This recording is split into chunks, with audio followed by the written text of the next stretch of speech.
Hi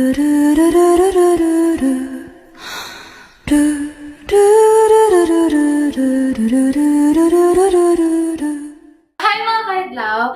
My name is Millie Arabella Nicole Rasos. I am the scriptwriter of Headlam Productions, specifically short film, docu, and a little bit of radio broadcast.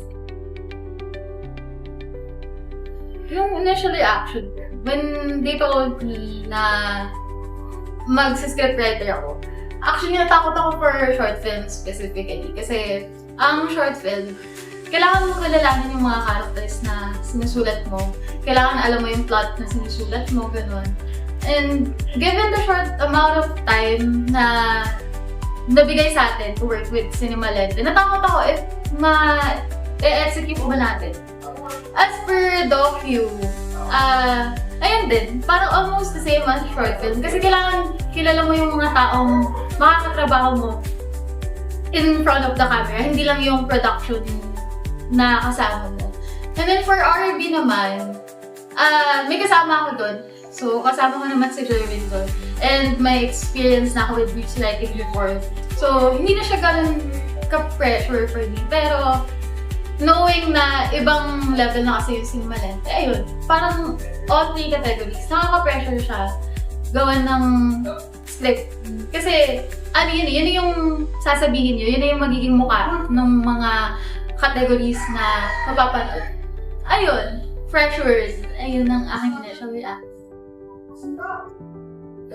For me, yung pinaka-memorable, isa doon is yung sa hilltop. Aside sa, ayun, magkakasama kaming umakyat, unplanned, na lakad siya kasi dapat tricycle, pero turns out bawal pala. Yung, yun yung first time na parang buong-buo kami. So, iba pala yung bond na makikita mong buo kayo as a production crew na ito pala yung nabuo natin na at the end of the day, yung una kasi, nung unang-una natin yung start yung Cinema Lente, takot tayo na hindi tayo mabubuo, gano'n, hindi tayo mayo-unite. Pero yung sa hilltop, doon ko na-realize na, wow, united tayo as a Hidlawan. Parang lahat nag-work with each other, gano'n. Parang isang family siya.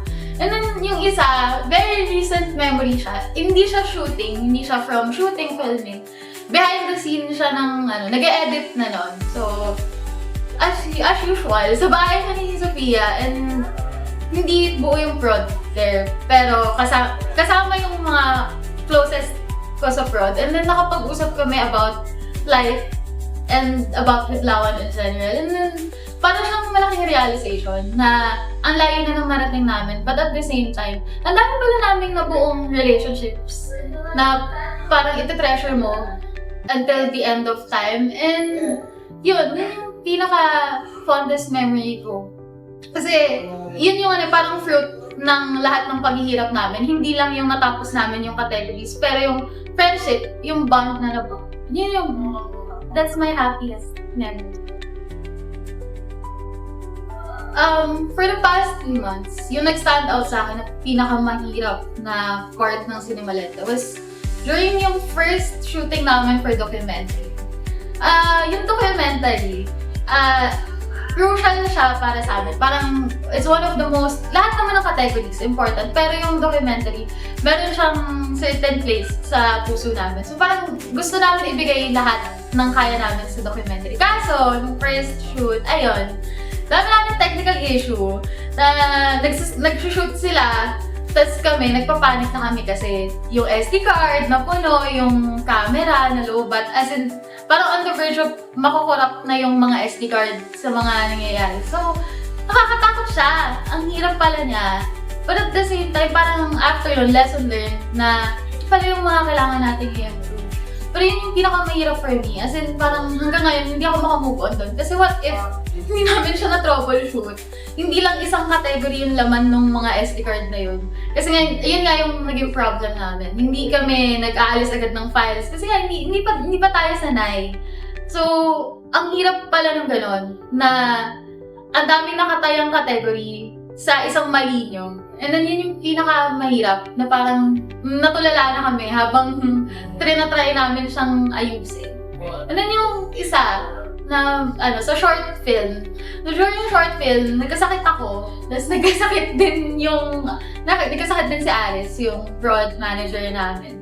So, hindi siya mahirap in terms of nagkasakit ka. Oh, mahirap na yun, given na yun. Pero mahirap siya in terms na kaka-guilty na wala ka dun sa mga shoot na yun kasi kailangan ka dun, lalo na yun yung hawak mo mismong category. Yung mga category na hindi mo hawak, napuntahan mo, pero yung mismo nakaka-guilty siya, lalo na parang iniisip ko rin, mag-isa lang yung, ang konti lang nila sa prod, mag-isa sila Jane, sila Kian, so parang yun yung mahirap, yung dadalhin mo yung guilt na sana natulungan ko sila. So ayun, 1 week, wala kami ni Aris. Tapos nung gumaling din naman kami, ayun, back to shoot. So ayun yung hardest na para sa akin for doing cinema lang. Wala akong babaguhin. Wala akong regrets. Though, meron akong regrets, pero yung regrets na yun, hindi siya yung tipong babalikan mo, babaguhin mo. Kasi naniniwala ako na every mistake, parang every failure, it's an opportunity to learn, to grow more. Wala akong regrets. Masaya naman ako na ito yung pinalabasan ng Cinemalente na it's far from perfect siguro sa mata ng ibang tao. Pero para sa amin, na siya binigyan namin yung puso namin dun, yung isip namin, lahat ng pinaghirapan namin. And that alone, hindi yun regret. If masaya yung puso mo sa ginagawa mo, hindi siya regret. Hindi mo siya kailangan balikan para ayusin. Walang mali kung masaya ka sa ginawa mo. Sure. Ayun, out of all the production members, I'm very thankful sa lahat. Actually, sa lahat. Pero, syempre, merong dalawa na talagang nag-stick sa aking heart.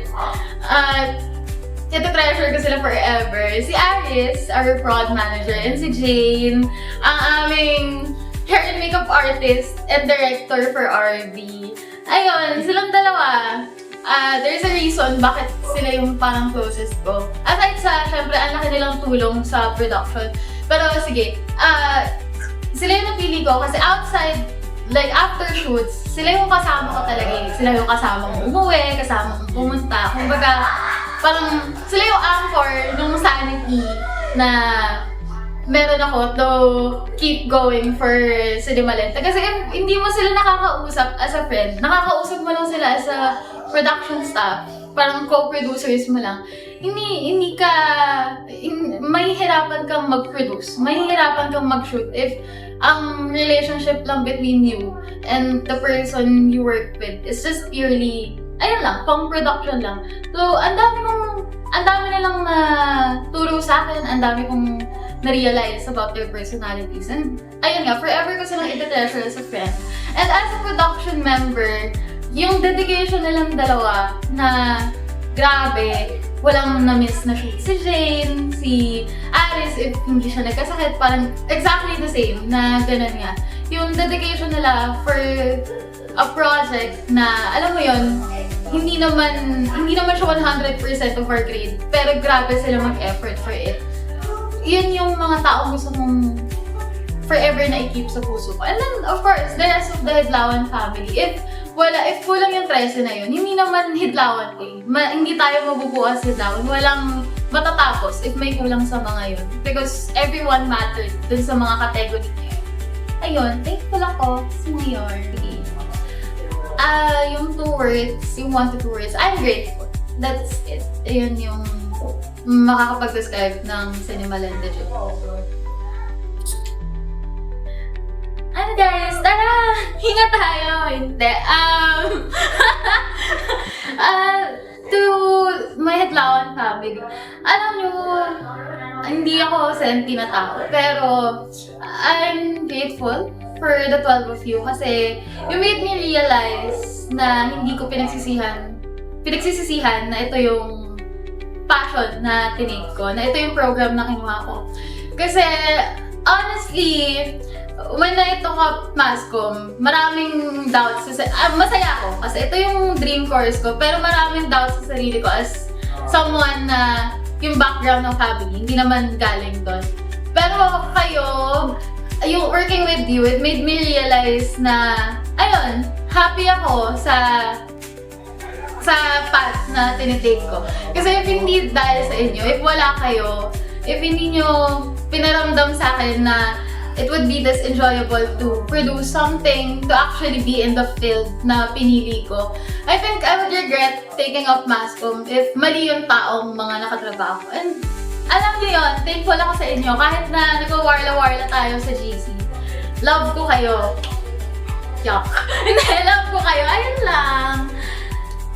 And hello mga kahidlaw, I'm Ara from Hidlaw Productions, and if you're curious kung ano yung pinalabasan ng mga pinaghihirapan namin for the past 3 months, you can avail the Cinemalente Film Festival tickets. You can message our page, Hidlaw Productions, or you can email us at hidlawproductions@gmail.com. Ayun, see you there guys! Bye!